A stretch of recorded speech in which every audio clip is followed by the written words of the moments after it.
A ustedes, amigos que se interesan por los videos de En Perspectiva, los invitamos a sumarse como socios 3.0.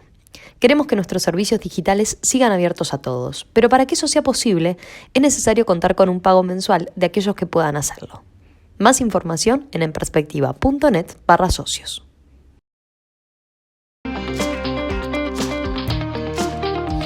Abrimos, señoras y señores, la mesa de En Perspectiva en este martes 18 de septiembre de 2018.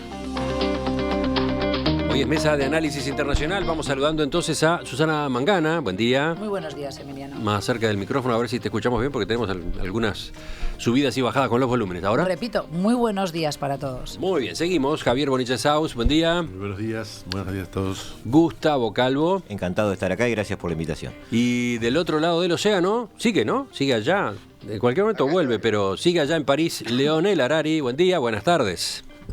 Hola, buenas tardes, buenos días para todos. ¿Cómo viene el tiempito por ese lado? También está medio lloviznoso, pero tropical. Hace calor y llovizna. Cielo gris. ¿Cuándo volvés para acá?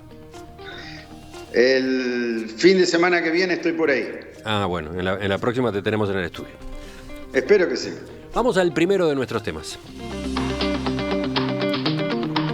El presidente de Estados Unidos, Donald Trump, enfrenta una tormenta política por una suma de filtraciones provenientes de la Casa Blanca que dan cuenta de diferencias profundas en la interna de su gobierno.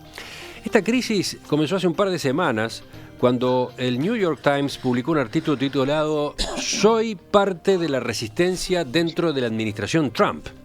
En esa columna, un alto miembro del gobierno narró bajo anonimato cómo él y otros integrantes del staff luchan contra las peores inclinaciones de un presidente con un estilo de liderazgo que el autor califica de mezquino, impetuoso e ineficaz.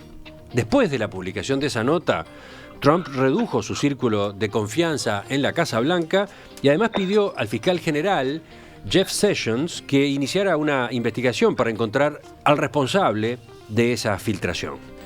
Para el mandatario, el New York Times estuvo al borde de cometer el delito de traición. The latest act of resistance is the op-ed published in the failing New York Times. La última novela es la columna que publicó el fracasado New York Times, escrita por un cobarde anónimo sin agallas, decía Trump. Nadie sabe quién es. Ellos ponen que es un hombre, pero debe ser un disfraz para esconder a una mujer.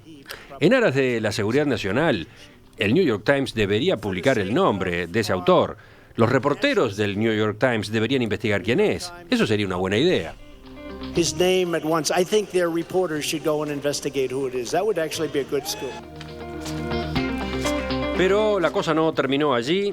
Poco después de la divulgación de ese editorial detonante, el periodista Bob Woodward publicó un libro sobre la presidencia de Trump, en el que varios funcionarios describen cómo buscan evitar que el mandatario tome decisiones perjudiciales para la economía y la seguridad nacional del país.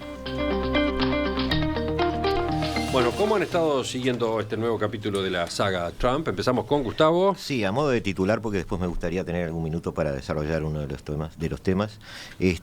Las palabras de Trump más la noticia a mí me dan, por lo menos a mí me dan 3 puntos de vista, 3 aristas a investigar, que además me parece que es lo que ha estado haciendo ruido en Estados Unidos en esta última semana. En primer lugar, está el tema en el ambiente de prensa de la oportunidad o no de haber publicado este artículo, si este es un artículo de opinión, si esto es una noticia y si esto transgrede o no la línea que siempre ha tenido New York Times en cuanto a su publicación. Esa es una discusión vigente hoy entre los periodistas y está haciendo un poquito de ruido con los periódicos, digamos, que de alguna forma son también competencia. El debate se dio adentro del propio staff del New York Times, ¿no? Exactamente. O sea, esas palabras de Trump donde algunos periodistas podrían ponerse a investigar, han resultado, sin quererlo ver, un poco proféticas para el entorno de la redacción del Times. Sí, claro, porque esta nota se publicó en la sección de opinión del Times. Claro. Y estaba la pregunta desde el primer momento, bueno, ¿y los periodistas de la sección política del Times? Ahí está. ¿Van a ponerse a trabajar? Ese es un tema que me gustaría hincarle un poco el diente, pero no quiero hacer no sabían nada, solo un titular. No sabían. Los periodistas de la sección política no sabían, pero el jefe de redacción tampoco. a partir de la edición de la columna ¿Se iban a poner a trabajar en busca del autor? Exacto. El segundo tema es el contenido de la carta en sí. Es decir, más allá de que un chisme, de una carta, de si existe o no existe, bueno, me parece que la persona merece que se le tome en serio por lo menos para analizar lo que escribe y ver qué es lo que está diciendo, que a mí me preocupó hacerlo también. Y en tercer lugar, bueno, ¿cuáles son las consecuencias a nivel de la administración?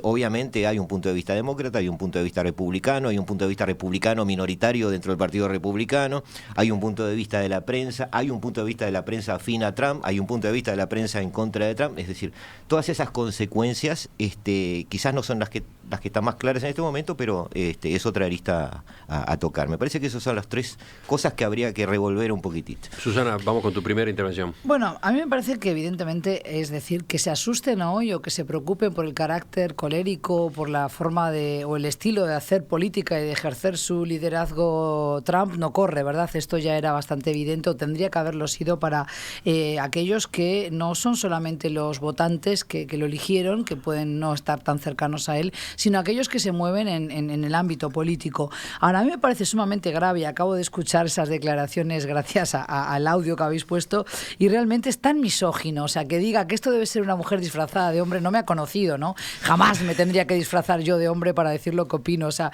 espero que algún día pueda conocer al presidente Trump, incluso si ya para entonces no lo es, se lo pienso echar en cara, ¿no? Good luck. Sí, exactamente. No me irá muy bien con la respuesta, pero te puedo asegurar que algún improperio le voy a soltar. No, pero aparte de eso, me parece que es... A ver, el fondo de la cuestión aquí es si realmente reveló o no datos que son sensibles, es decir, la información que compartió en ese despacho Oval con los rusos, que es de lo que se le está acusando, ¿no? De haber puesto en peligro la seguridad nacional, que sabemos que en Estados Unidos estas cuestiones son a veces hasta un tanto caricaturescas, ¿no? Porque muchas veces uno dice, bueno, pero ¿hasta dónde eso es secreto? ¿Hasta dónde no se sabía tal cosa? ¿Hasta dónde ya el mundo no sospechaba que ocurría tal? Lo que pasa que como él hizo campaña electoral desacreditando a Hillary Clinton fuertemente por lo que fue el uso indebido, inapropiado, se dijo, de su cuenta de correo como digamos, particular, secretaria de Estado particular, entonces eso es lo que yo creo que hoy se le está criticando, ¿verdad? Rápidamente el general McMaster, asesor de Trump para Seguridad Nacional, participó de esa misma reunión con los rusos y dice, pero no se divulgó ningún dato que no se supiera ya, ninguna operación militar que no se conociera ya por parte de los rusos y otros, ¿verdad? Es decir, es una vez más esto de que él tuitea y al otro día tienen que salir sus asesores digamos, a desdecir lo que ha dicho el presidente, porque él admite que compartió esa información. Luego, también a uno le hace pensar, en ningún momento niega la información que se vertió, o sea, esa fuente anónima, que serán 1, 2 o 3 informantes que tiene el New York Times. A ver, también objetar, somos parte de la resistencia. Bueno, yo creo que cuando uno no está de acuerdo con el estilo de un presidente o no está de acuerdo con la política que se está llevando adelante, quizás lo más cabal es irse, ¿no? El tener la dignidad de marcharse. Quizás es la opción que están teniendo de preservar su trabajo, pero al mismo tiempo de dejar en falso al presidente Trump. A mí lo que me parece que esto no nos puede llamar a sorpresa. El presidente Trump es un hombre, evidentemente, como luego se verá a lo que digamos a partir del libro de Woodward, esto ya se sabe, el estilo, estas declaraciones que tiene siempre, vuelvo a decir, en contra de mujeres, en contra de inmigrantes, en contra de todo aquel que no sea como... Es un cowboy de la política. Javier, del otro lado de la mesa, escucha a Susana y sonríe. ¿Te imaginas a Susana disfrazada de hombre, no? No, es que me llamó la atención, por favor, el comentario tan feo. Sí. No, algunas reflexiones. Yo recuerdo que hace algunas mesas yo dije, yo siempre que veo los temas, cosas de Trump, no puedo dejar de estar tentado a hacer una lectura freudiana de las cosas que hace este tipo, ¿no? Es tentador, sí. No lo vamos a hacer porque no es la forma de analizar la política, pero ¿se acuerdan que hace esto, no sé, 4 o 5 semanas? Sí. Estoy un poco de acuerdo con eso. Entonces, lo quería recordar simplemente porque esto en realidad es la eclosión de un problema de relacionamiento interno. No estamos jugando política, la política que lleva adelante, que es otra discusión y bastante más grave. Pero evidentemente este hombre no maneja los códigos de la Casa Blanca y en general de la clase política norteamericana. Y yo que estaba pensando cuando estalló este doble escándalo, porque en realidad es la columna del New York Times y el libro que Emiliano nos va a leer ahora, supongo, porque lo acaba de conseguir, de Woodward. Pero yo creo que es un parte del costo de los outsiders al sistema. Es decir, cuando los outsiders del sistema ganan, bueno, son muy inteligentes y utilizan esa distancia y lo capitalizan internamente para generar una especie de nueva corriente. Los sistemas políticos no son fijos, no son sistemáticamente estables y deben cambiar, y muchas veces cambian por la vía de emergencia de un outsider que no respeta los códigos que la clase política. Ahora, este hombre no solamente es un outsider, ganó con el relato del outsider, sino que ganó con el relato del peor outsider. Es decir, él trabaja en un código, digamos, de norteamericano casi semi-analfabeto, ¿no? Es decir, son códigos, además, rompe cosas que son si los relatos de sus asesores, el que tú mismo trajiste a colación hace un rato, ¿no? Es decir, que le sacan los borradores porque quiere hacer romper las relaciones comerciales con Corea del Sur para que no los publique. Pues es un pirómano, entonces. Exacto. Claro. Entonces, sí, por eso es que digo que en el fondo se mueve una cosa que es más psicológica que política. Pero creo que políticamente hay que analizarlo en ese sentido. Es decir, estos problemas yo los relacionaría con el hecho que este hombre no pertenece a nada. Pertenece solo a él mismo. Sí. Y yo me imagino los republicanos, por lo menos un sector importante de republicanos, lo incómodo que deben estar, porque además supongo que estarán con el contador viendo cómo por lo menos de un sector del electorado están perdiendo votos día a día.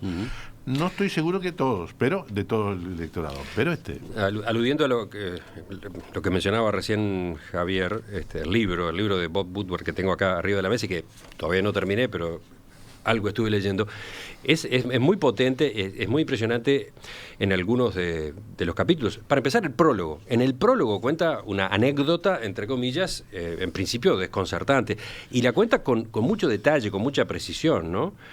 A principios de septiembre del año 2017, en el 8º mes de Trump presidente, Gary Cohn, ex presidente de Goldman Sachs y el principal asesor económico de Trump en la Casa Blanca, llegó al escritorio de Trump, donde él toma sus resoluciones, al despacho en la oficina oval.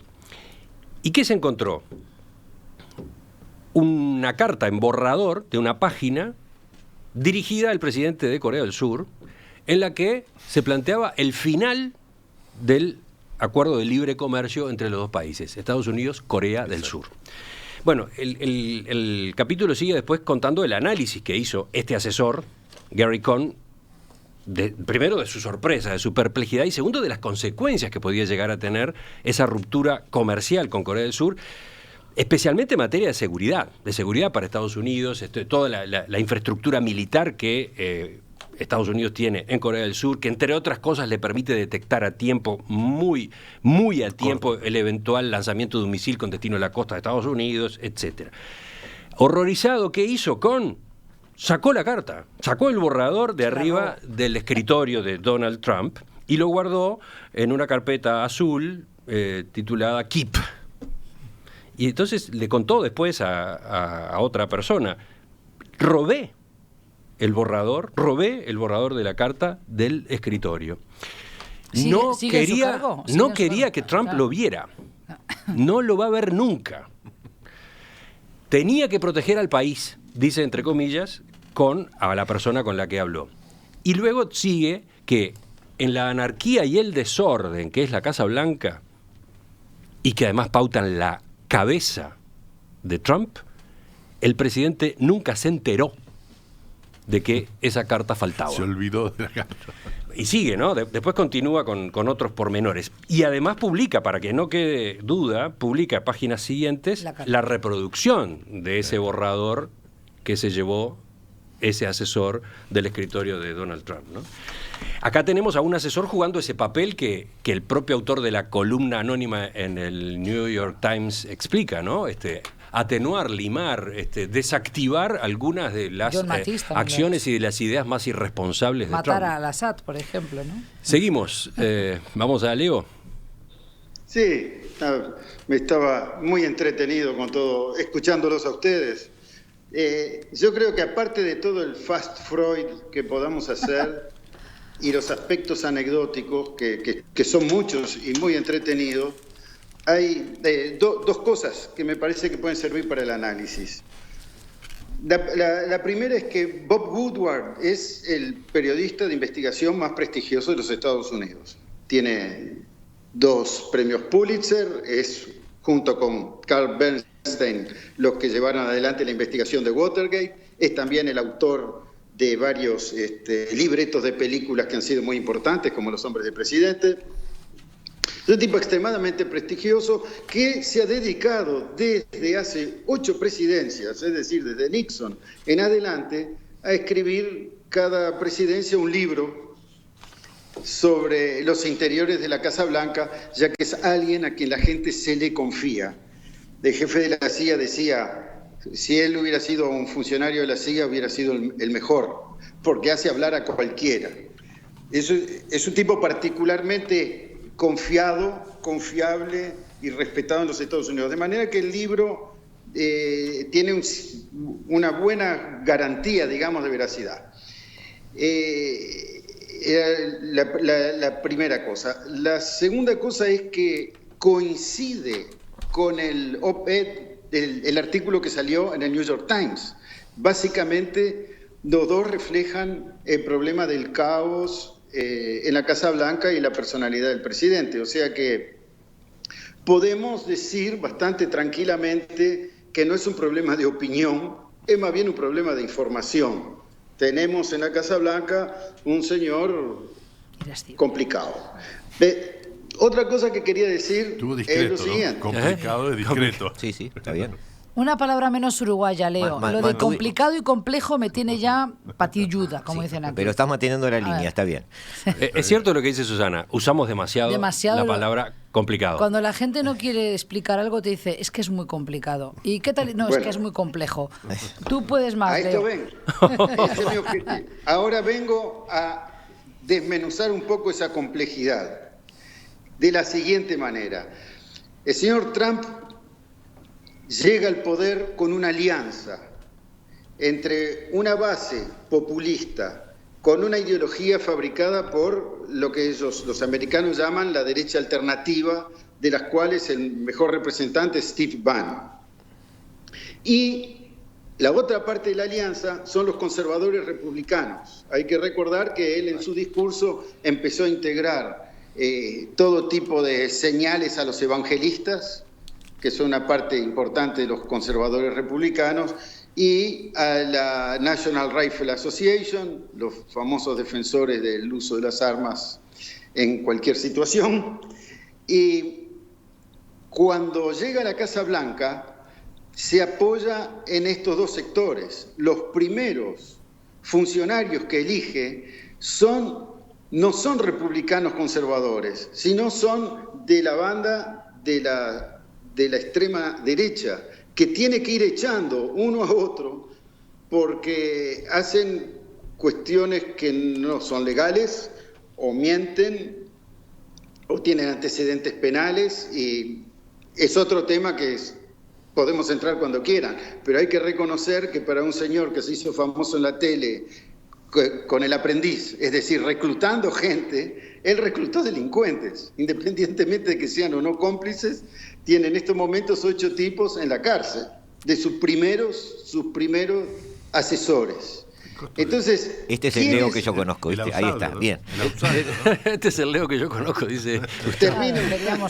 Termino con los otros elementos de análisis. Después cada cual hace lo que quiere para analizarlo. Pero, ¿quiénes ocuparon el lugar de estos tipos que no hubo más remedio que echar o se los llevaron presos? Los ocuparon los conservadores más duros, pero miembros del aparato del Estado, del establishment, lo que llaman ellos el Estado profundo, entre los cuales, por ejemplo, Pompeo o el general Mattis. Es decir, se tiene que ir un secretario de Estado, ¿y quién pone? El que era jefe de la CIA, pero además un jefe de la CIA conocido por su dureza y su conservatismo como secretario de Estado. Y van intentando el aparato del Estado, el pantano al que acusaba y denunciaba Trump en el proceso electoral, a tratar de hacerle una camisa de fuerza para llevarlo a hacer una política que es la que prometía, pero de una manera racional. En este momento esa es la lucha que estamos viendo a través de la prensa y a través de las cosas que están pasando en el Congreso en Estados Unidos. Están la derecha conservadora del establishment intentando manejar el gobierno porque están de acuerdo con que bajen los impuestos, están de acuerdo con reforzar el ejército, están de acuerdo con la lucha comercial con China, pero no están de acuerdo con tener un loco en la oficina oval. Entonces intenta ponerle la camisa de fuerza y él se resiste. El señor anónimo que escribe en el New York Times, él mismo dice, yo soy conservador y estoy de acuerdo con la política de Trump. Lo que no estoy de acuerdo es con Trump, que puede arruinar su propia política. Y estamos haciendo resistencias a él, no a su política. Esto es lo que está pasando en la Casa Blanca en estos momentos. Aclara que además que no quiere apoyar a los demócratas en nada, ¿no? A ver, vamos a dar paso a algunos mensajes de los oyentes, porque tengo la impresión de que, de que van a resultar útiles. Por ejemplo, dice uno de ellos, ¿quién firma? Carlos. ¿Trump fue votado por 60 millones de semi-analfabetos? No. Creo que no están bien informados. Hoy el presidente tiene un muy sólido apoyo en la población. Que el New York Times o la CNN digan lo que quieran, insiste el oyente. Es ¿no? que ahí creo que hay un matiz. El tema económico. Lo dice, lo Carlos, estaba diciendo Leo, o sea, se está objetando las formas, el estilo de hacer política, pero mientras haya un rédito para el país y claramente los datos económicos así por lo menos lo indican, va a seguir teniendo un apoyo de aquellos que lo votaron porque querían un presidente fuerte, un presidente que devolviera esa grandeza a América y se la está devolviendo, claro, a un costo en imagen, a un costo para el Partido Republicano también, como decían mis compañeros de mesa, pero claramente no podemos perder eso de vista. Después hay otro mensaje que dice, bueno, todos esos medios de comunicación hablan pestes de Trump. Sin embargo, la economía yanqui ha crecido como nunca y las encuestas hablan de reelección. Hay medios que evidentemente mienten, insiste el oyente. Este otro oyente, ¿no? Me gustaría eso quería ir. hacer un comentario sobre la economía. A ver, espera un segundo que creo que Gustavo quiere tomar la palabra acá. Sí, perdón, Leo. Yo quiero aprovechar un poco el tiempo para después ganarle tiempo al segundo tema. Pero los tres aristas que toqué hoy, quiero profundizarlas muy rápido, 1 minuto para cada uno. Les prometo que no va a ser más. Pero son temas que hay que decirlos. En primer lugar, desde el punto de vista de la prensa, perdón que me desvíe unos segundos, la presidenta del Centro de Ética Periodística de Wisconsin, Kathleen Calvert, dijo, hay que diferenciar una página de opinión de una noticia. Una noticia, en la línea que ha trabajado siempre el New York Times, debe ser explicitada con más de una campana, con más de un punto de vista. Una opinión debe firmarse. De la misma manera, la jefa de la delegación norteamericana en las Naciones Unidas, Nikki Haley. Sí. Nikki Haley ha dicho, yo tengo diferencias con el presidente Trump. Cuando las tengo, se las digo. Me parece que este funcionario debería hacer lo mismo. El Washington Post dice, son más las dudas que trae esta noticia que el aporte que ha hecho sobre información. Nosotros no hubiéramos procedido así. El New Yorker, se renuncia a responsabilizar al poder. Alguien escribe sin decir quién es. No fue la línea tradicional de New York Times. Primer punto, algo para debatir entre periodistas. Yo no soy periodista, Emiliano quizás en algún momento quiera tocar a fondo ese tema, pero implica algunos debates éticos, debates de funcionamiento, porque subyace en el fondo lo que decía un poco Javier, y lo que tú también decías, Emiliano. La persona que está escribiendo esto, ahora que tenemos el libro de Woodward acá, me acuerdo de Garganta Profunda, de alguna manera piensa que está salvando el país, está obrando según un ideal superior. Y ahora lo agrego yo, según su opinión. Entonces, ¿es válido que en un gobierno de cualquier país de la Tierra alguien entre a un despacho presidencial y robe algo? Entonces, Sí. ¿A quién eligieron los ciudadanos de Estados Unidos? ¿A Trump o a ese que se llevó la carta? esa es una discusión.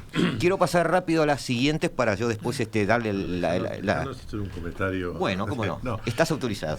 Micrófono, acércate al micrófono. Simplemente que efectivamente, creo que no vamos a entrar a discutir el tema de la ética periodística. Claro. Porque No, solo lo quería pero que mencionar el efectivamente debate. todos sabemos que hay un problema, digamos, del procedimiento. Obviamente. Tanto del señor Obviamente. que se había la carta como del propio Pero para New los York Times, periodistas hay un problema. Pero para que- los periodistas es un tema a resolver. Correcto. Porque esto no se diferencia mucho de un comentario que le puede hacer un funcionario de la Casa Blanca en un pasillo a la salida de una conferencia de prensa a un periodista en forma anónima. Pero a ver, Javier iba a agregar algo y tú tenías 2 puntos más y todavía después tiene que intervenir Leo. A ver, Yo no quiero tomar mucho Quiero ir a la tiempo. carta, por eso. Simplemente quiero que quede claro que la audiencia entienda que el hecho que veamos el caos que siembra el presidente y su personalidad y su modus operandi no significa que acá hayamos acordado de que nos parece bárbaro que haya una opinión Bárbaro. no firmada, ¿verdad? Eso está claro. Te lo prometo como tercer punto. ¿Da? No. Segundo punto, el contenido de la carta en sí. Es decir, tengo que tomarme en serio a esta persona para ver qué es lo que dice. ¿Da? Y veo que esta persona dice, no es una resistencia popular de la izquierda. Allí se refieren a los demócratas, ¿no? Dice, muchas de sus políticas ya han hecho a Estados Unidos más seguro y más próspero. Ha tenido puntos brillantes, desregulación efectiva, reforma tributaria y un ejército más robusto. Entonces yo me pregunto, ¿cuál es el problema? Y él responde, como si me estuviera escuchando, el problema es la amoralidad. Él le gusta verse con dictadores, le gusta manejarse con puntos de vista que cambian minuto a minuto. Le gusta gritarle a sus subalternos. Entonces, como Las dijo formas. Susana, Sí. el problema de este hombre es el problema que tiene muchísima gente en todo el planeta con Donald Trump y que muchos de sus votantes ya sabía que existía y aún así lo votaron, porque no olvidemos que él está ahí no por la gracia de Dios, sino porque ganó una elección. Entonces, de alguna manera, la persona que está escribiendo esto, como dice Nikki Haley, debería pensar seriamente en reunirse con el señor Trump y decirle, no estoy de acuerdo con lo que usted está haciendo y bueno, me voy para mi casa. Claro. Como dice Javier, ahora voy al tercer punto. ¿Cuáles son las consecuencias de esto o cómo tenemos que ver esto? Hay un punto muy interesante de lo que dijo Javier, que es cómo un outsider, cualquier outsider, no solo Trump, cualquier outsider que llegue a un sistema político, que sabemos que cuando ganó esa elección le estuvo ganando elecciones a políticos de carrera, es decir, que es una persona que está mal vista por el sistema, se incrusta en una oficina rodeado de políticos y rodeados de un establishment que tiene décadas allí. Perdón, Entonces, lo que dijo Leo, ¿no? Y rodeado además y como dijo muchos Leo, de ellos exactamente. que terminaron con problemas Cuestionados. cuestionados por la ley. Y como o por acaba la de describir administración, ¿no? Leo también, debido a los despidos y a la mala elección primaria de algunos de sus asesores, esa segunda generación terminan siendo esos funcionarios que siempre estuvieron allí, aquel odiado Washington que él decía que iba a combatir.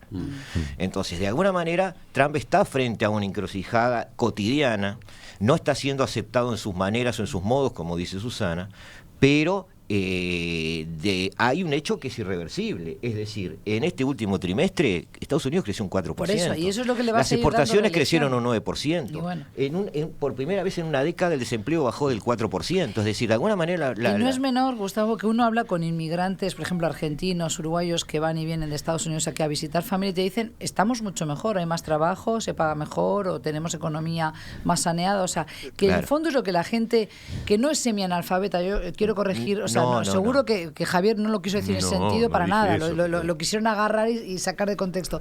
Lo que estamos diciendo es que hay gente que no necesita entender de política internacional, que mira, y me parece muy bien con su ombligo, su bolsillo, y que siente que con Trump América está fuerte otra vez, y eso es lo que le está dando una base de fortaleza. Termino ante esta sus frase, electores. así no hablo más. Creo que No prometas lo que no vas a cumplir. Bueno, la gente que peor le hace a Trump es un Fox News que le dice que sí a todo lo que él hace, o un CNN que le dice que no a todo lo que él hace. Lo que Trump necesita, ya que él no tiene ese equilibrio, es que la gente que lo critique, o la gente que lo limite, o la gente que lo rodee, sí tenga ese equilibrio. Leo, volvemos. Sí, yo quería hacer una anotación sobre la economía. Sobre Trump yo creo que no hay más que decir. Yo creo que es un tipo extremadamente peligroso, inescrupuloso, inmoral. Es un tipo con problemas psiquiátricos, no psicológicos. Y que Y estoy sembró, segura que de lo otro votaron, tipo también, lo votaron, Leo. como los alemanes votaron a Hitler. Claro. Entonces, esto no es mi problema, es parte de la deficiencia grande institucional de la democracia americana, que es otro tema. Lo que sí quería decir es lo siguiente. Si mañana en Uruguay se quitan todas las normas, uno puede ir al mercado modelo y nadie le va a preguntar si a los duranos le pusieron glifosatos o cómo producen las cosas, si nadie está controlando si se pagan o no las cargas sociales, si a nadie le importa el impacto de la producción va a subir y la economía va a estar mejor. Si se deja que los bancos presten de cualquier manera, con las garantías que les canten a ellos, también va a haber más estímulo a la economía. Si encima de eso se le dan 600.000 millones de dólares al Pentágono para que compre más armas a costa de déficit, también la economía va a estar mejor. La economía de los Estados Unidos está mejor porque está robándole al futuro, porque están produciendo un déficit gigantesco. Bajan los impuestos y aumentan brutalmente los gastos desde el punto de vista militar. Y para cubrir los otros sectores se están transfiriendo dinero, el dinero de la Agencia para Prevención de Desastres. Se lo sacaron para dárselo a los que cuidan las fronteras en el sur con México. Y ahora cuando hay desastres no alcanza y empiezan a aparecer los escándalos.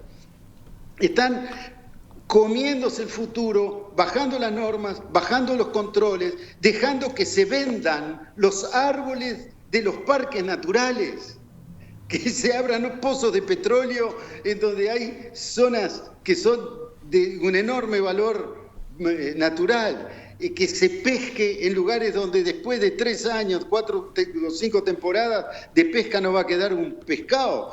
Están teniendo una economía muy buena en base a destruir todo tipo de cuidados, de normas y de pretensiones. La última y la peor es las normas que pusieron para controlar a Wall Street después de la crisis que cumple hoy 10 años. Esas normas también las están sacando para que los bancos puedan volver a hacer las mismas barbaridades que hicieron con la fortuna que le costó a los Estados Unidos. Esta economía de hoy es inflación, es desastres ecológicos, es un montón de problemas que va a tener Estados Unidos en un futuro cercano. Se nos fue el tiempo de este espacio para este tema, ¿eh? Están muy largas las intervenciones, señores y señora tertulianos. Sí, Javier es el que ha estado más medido, eso hay que reconocerlo. Perdóname, quería terminar con una frase, Emiliano. ¿Sí? Y es, en esta misma mesa, hace 2 años, dijimos que esto iba a ser así. Yo me acuerdo perfectamente bien. Dijimos, la política de Trump va a desatar las fuerzas productivas. Sí. El problema es que no sabemos con qué consecuencias. Y ahora las consecuencias las empezamos ya a ver. No. ¿Gustavo? No. Javier, que es el que menos habló. Me quedó claro cómo piensa Leo. Yo creo que efectivamente, digamos, hay un tema más fuerte. Sí, que es altamente peligroso, porque, a ver, es el presidente en donde gira de alguna manera el sistema de fuerzas mundiales. Entonces, estos apartamientos de los códigos, no es que uno sea formalista. Ningún presidente gobierna solo. Y nadie dijo que Ahora, tú lo dijiste y creo que lo dijo también la palabra amoral aparece. Sí. Es una palabra yo lo dije. Fuerte, ¿no? Entonces yo creo que tenemos que estar muy atentos y el desenlace de esto puede ser cualquiera, es decir, está muy abierto Y nadie dijo que lo que está consiguiendo a nivel económico sea de manera ortodoxa o calculando el efecto secundario que pueda tener, ¿no? ¿Cómo se titula el libro de Bob Woodward? El libro se titula Miedo, ¿no? Miedo, Trump en la Casa Blanca. ¿Y de dónde viene esa palabra miedo? Bueno, viene de buena parte de lo que aparece contado en el libro, pero el origen a su vez está en una frase del propio Trump, entonces candidato presidencial en el año 2016, en una entrevista con Bob Woodward y Robert Costa. ¿Cuál es esa frase? Dice Trump, entre comillas, el poder real es el miedo. Le pone un guión en el medio, no querría usar esa palabra, ¿no? El poder real es, no querría usar esa palabra, el miedo. Siguen llegando mensajes de los oyentes sobre el primer tema, Trump y todas estas filtraciones sobre cómo funciona su gobierno. Dice Daniel, Objetivamente, más allá de la retórica en lo internacional, Trump está en diálogo con Corea del Norte, se lleva bien con Putin y no ha iniciado aún ninguna guerra. ¿Puede decirse esto de nuestro querido Barack Obama? Termina preguntando.